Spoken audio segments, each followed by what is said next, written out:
This is my point. All the guys who were building Minecraft servers when we were kids, they're all like running Series A, Series C companies right now. And the reason why, and then for me, it's like Discord servers. I think for you did a marketing agency, which honestly sounds cooler than Discord servers. Tell me why I listen to him.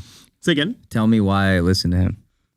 What? No, because you're about to tell me why you guys are running things. Oh, I see. Yeah. I think the point is that like it's really hard to learn how to build stuff and be creative and think of ideas. And the problem is like if you do this right now in like a saturated space, like if you're trying to build like, I think there's a lot of spaces that are saturated, right? In like most cases, like you're trying to do SaaS right now, and if you're like 12 and trying to do SaaS or 14 and trying to do SaaS, I mean, like not even do SaaS, like just build a thing for your friends, like you're not going to be able to succeed. Versus like Discord servers, like nobody above the age of like 17 or 20 was like really building Discord servers with their free time. To be clear, nobody has the time to do that. I was like sitting in school, like bored, I have all the time in the world, and like be able to spend a bunch of time doing things that nobody cares about. How much time do you actually have to put in to that? I mean, like even like how much time do you spend on marketing agency or like Minecraft servers? Like kids have so much time during the day and they spend all of it, and like they're able to spend 40 hours when you can spend 5. And like that's a good point. In this case, I was able to learn how to be creative, how to think, how to like.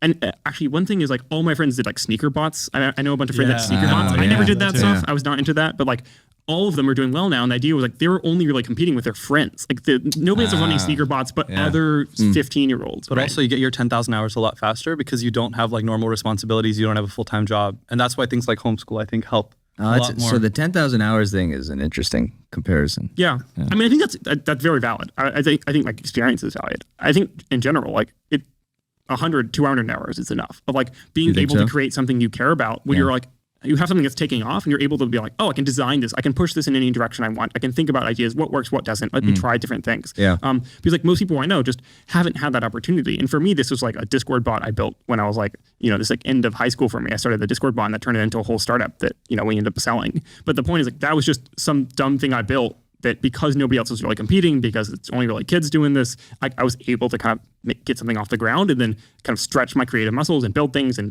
design features and implement them and then see if they didn't work and do something else and just have that experience. And once you have that, I think that's what you need to kind of take off. How do you develop the business experience? So you guys are so young doing this. I have no business experience. But I'm saying you guys sold a company. You were obviously getting big clients. Yeah. Like how do you guys, because you guys were builders pretty much.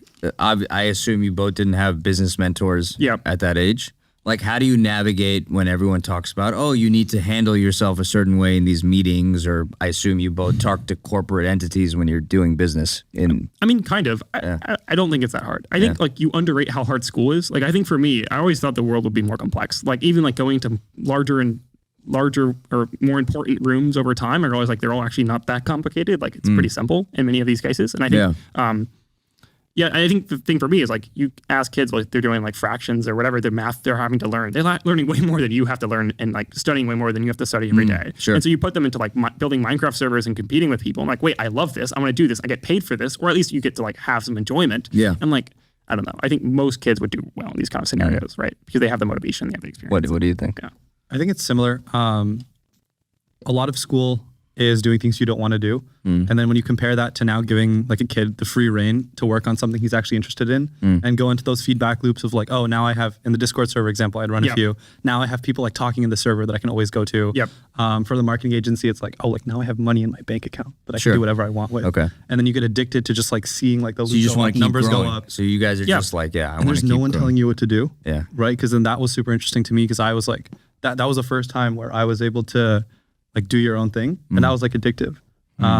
Because it's like you put certain inputs, output numbers go up, change the inputs, and it just becomes addicting to just go into the loops. It's about the feedback loop. Like you can't get the feedback loop of building things if you don't actually build something that works and has users and has like at least some feedback, right? Like whether that's YouTube views or dollars or like number of people who are using your Discord bot, right?